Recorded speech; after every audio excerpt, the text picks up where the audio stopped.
First step, head cleaning. Okay.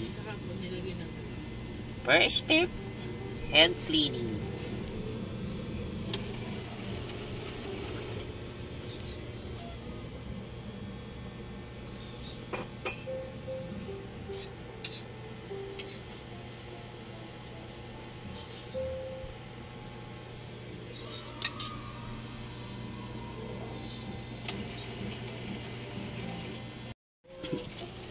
Okay, Epson L120. Halimbawa, i-print muna tayo ng sample nito.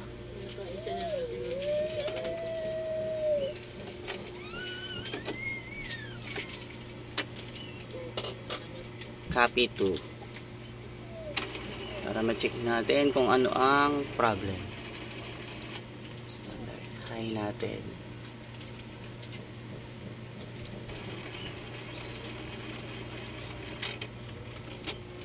Yan. Check natin kung ano problem.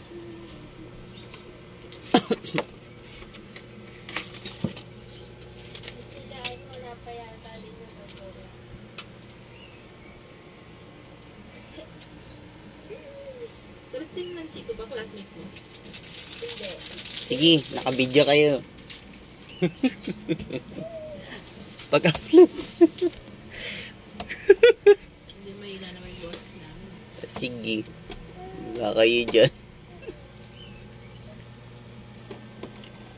Clear naman yung ink. Ayan, may mga laman. May laman. May laman pa yung black.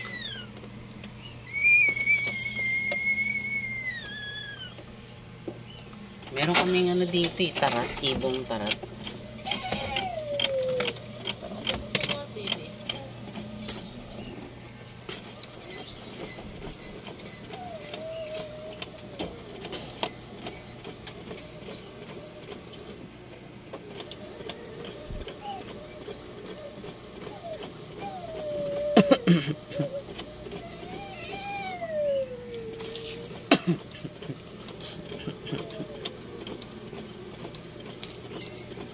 Pakita natin yung mga anong kadalasang sira ng printer. Tulad nito, may guhit yan. Yung saya niya may guhit. Magenta nga nyo, dark eh. Black may guhit. Yellow. Yan, tingnan nyo. Yun yung problem. So, unang test, syempre head cleaning.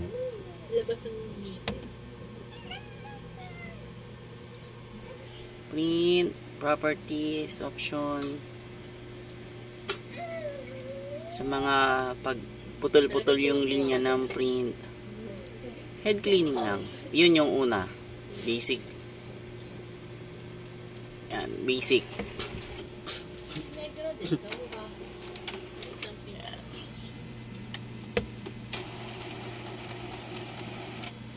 Yan. Head cleaning, print. Print. Okay. Sira po itong printer ha. Kasi pangit kung ayos yan. Tetest sa sample na natin. Ito, para masample natin yung first step. Titingnan natin kung ano yung naging improvement. Ayan o, yung black nya.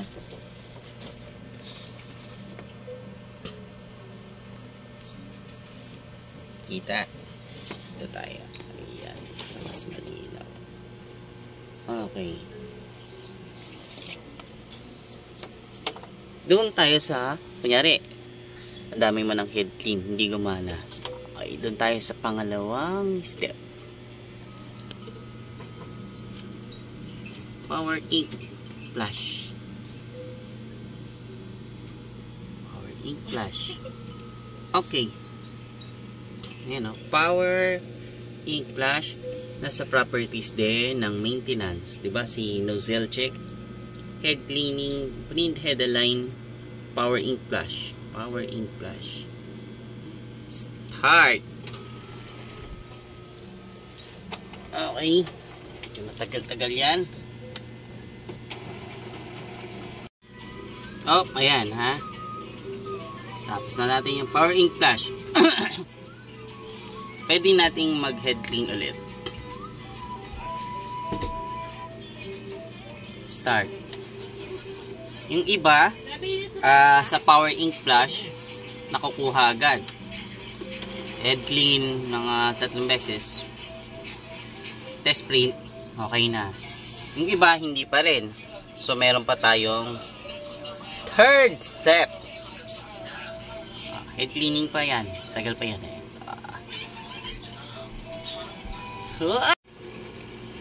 Yan. Tapos na yung kanyang head cleaning. Ulit. After natin mag Power Ink Flash.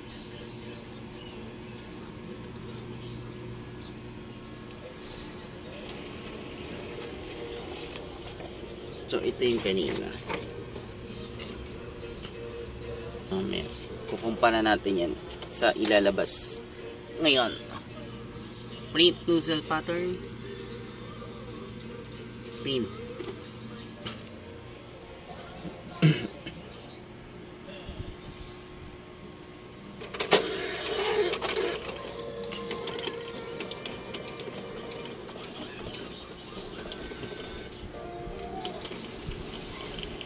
Ayan, check lang natin ha. Kung ano yung kahit pa paano nagkaroon ba ng improvement. Sana yung isa. Punitin natin. Op. Wala tayong ano eh. Oh, yan. Compare.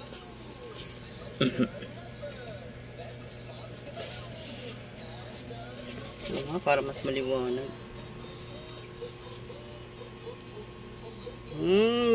Ayan. Kahit pa paano, ayan. Nadagdagan. Oh, pero hindi pa rin siya na-solve. So, meron tayong tinatawag pang third step. Punta tayo ng resetter. May resetter dito.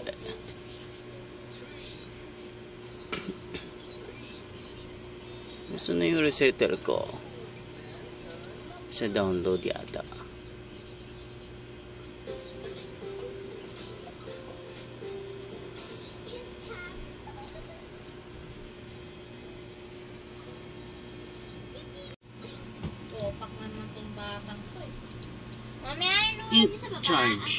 Ink charge sa resetter. Okay. Click lang to. Ink charge. Ayun. Narinig niya na magsasaing. Manatulog So, ulit.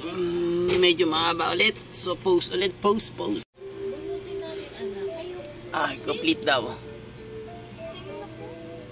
So, dapat pala nakalagyan natin ng yan yung adjustment program. Dinownload lang natin. Ayan. tingin ako. Nasaan na Yung link. Nilagyan pa lang. Wala, no. Saan ba yung link niyan? Wala eh. Basta download na lang kayo. Tapos, saan na yan? Tamo. Nananahimik. Huwag mo pakilamanan. Maintenance mo. Ligo na tayo. Head cleaning ulit. Ligo na tayo. So, laging may head cleaning. Sabay tayo ligo. Ligo na. Ano? Maputi ka na ligo. Ay, ko po. Wait na.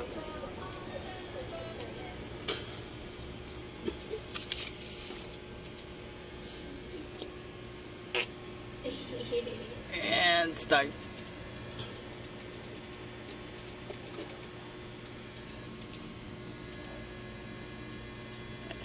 Tagal ulit.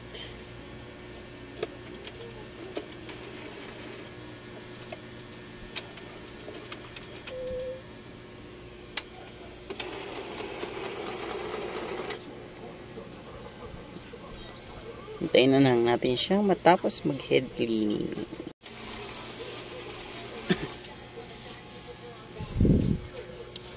Puro sa computer pa lang yan. Hindi pa tayo nagbabaklas. So, ang pagbaklas niyan para maglagay ng liquid solution dun sa malapit sa may sa pad niya. Ito yung mga screw, isa, dalawa, yan. Tapos yung nandito niya tinanggal ko kasi hindi ko mabablog ng maayos eh. So dalawa lang ating kamay. Tapos meron pa dito, so bali 6. Isa, dalawa, yung mga screw, 3, 4. Tapos pag nabaklas na ito, may isa pa dito. Ito, 5, 6. So 6 lang yan. Tapos angat na tong kaha.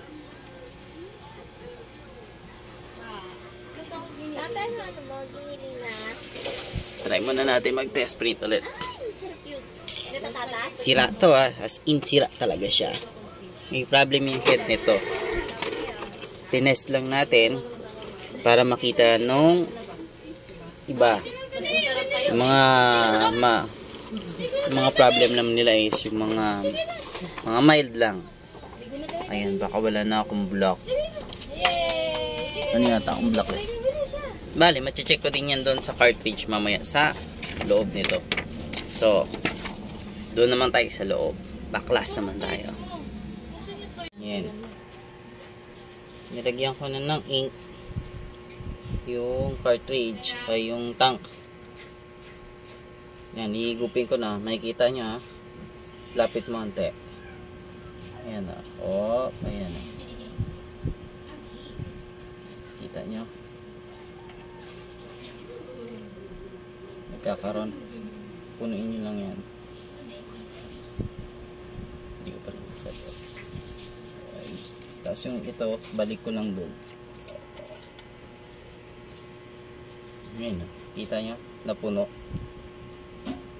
So, pwede ko na ibalik. Okay? Syringe. Saka ink. Meron na ulit.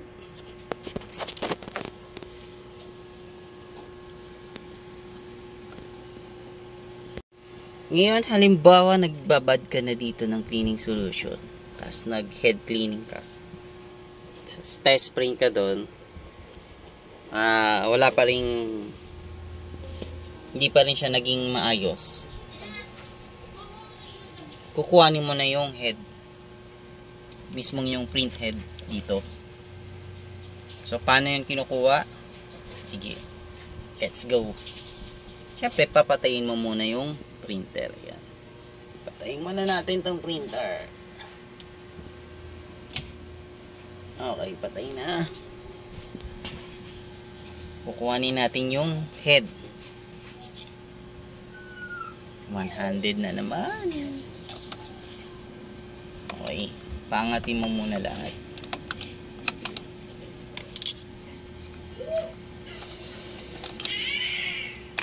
Cyan.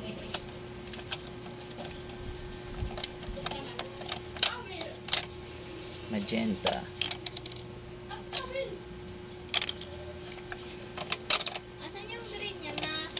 Yellow.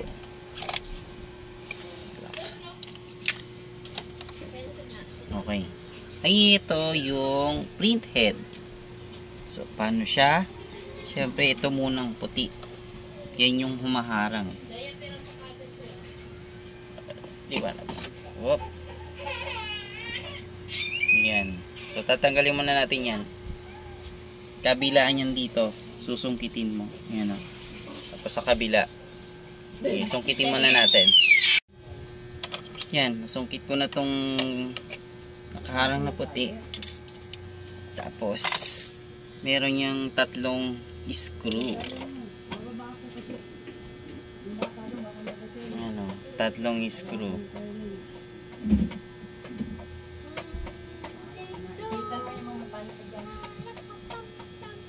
Tatanggalin natin yan.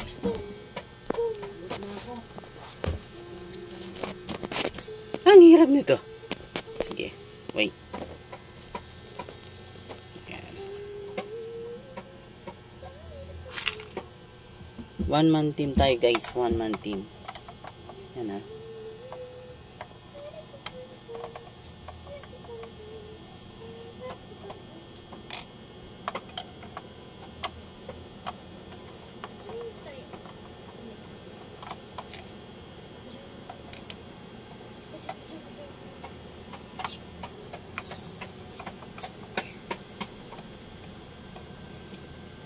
Ito ay para sa model na Epson L120, 121, same lang din naman. Pero ganun din naman yung mga ibang printer. Tabi lang natin 3 piraso para di magkahiwalay. Okay. Ngayon, ating kukuhanin yung print head na yan. Hinata ko lang. Ito yung print head. Okay. Babaklasin na natin. Ito yung print head. Yan ang kita nyo. So, ano yung next? Yung pump, kung tawagin. Pumping o pagbomba. Ipapump natin yung may problema, which is yung black. So, ipapump natin yun gamit ang syringe at cleaning solution. Ngayon, dahil wala naman akong cleaning solution, tatry ko yung aking, pwede rin yung ink nya, mayaman kayo, ink na lang. Mura lang naman yun, yung ink nito sa Recto. Yan.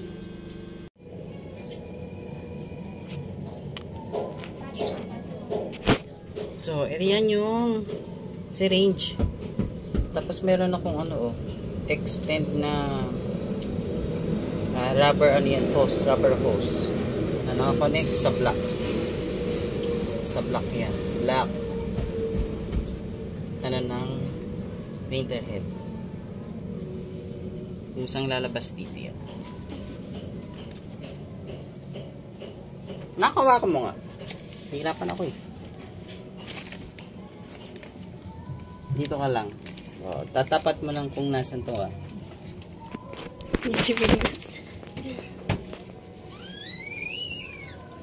Dadandahanin ko. Ayun oh. Pakita mo tong nabubula. Ayun oh. Nabubula. Pinapump ko na dahan-dahan kung tinutulak. Kailan yung medyo malakas. Ingat lang dito kasi meron tayong board dyan.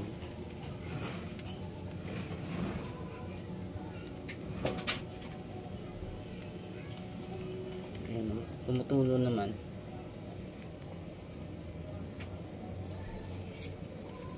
Ngayon, bumulwak siya.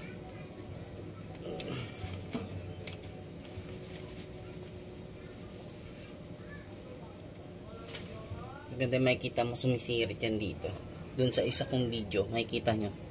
Sumisirit yan doon.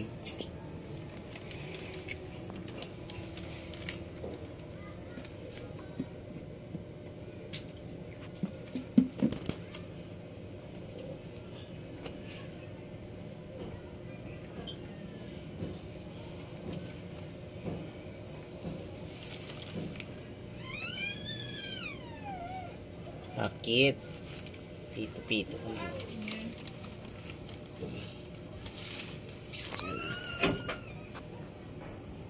Ano ba arte mo? Nakikita ba? Ano arte mo? So, hindi naman siya matigas. Tutusin. Suabe naman. So, para lang ano natin yung baka may bara. Tawag dyan, pump. O, pag bomba. Ingat lang dito ha. Ayan o. Kasi pag nabasa yun, short. Okay. Pupunasan na ulit natin. Ayan na. Post mo na yun. Na-pump na natin no, yung kanina. Lagi ingatan ito. Yan. Kasi board yan eh. Pag nabasa yan, short ka. Hindi na, ano yan. Balik ka na ng head mo. Bili ka na bag pag na-short mo yan.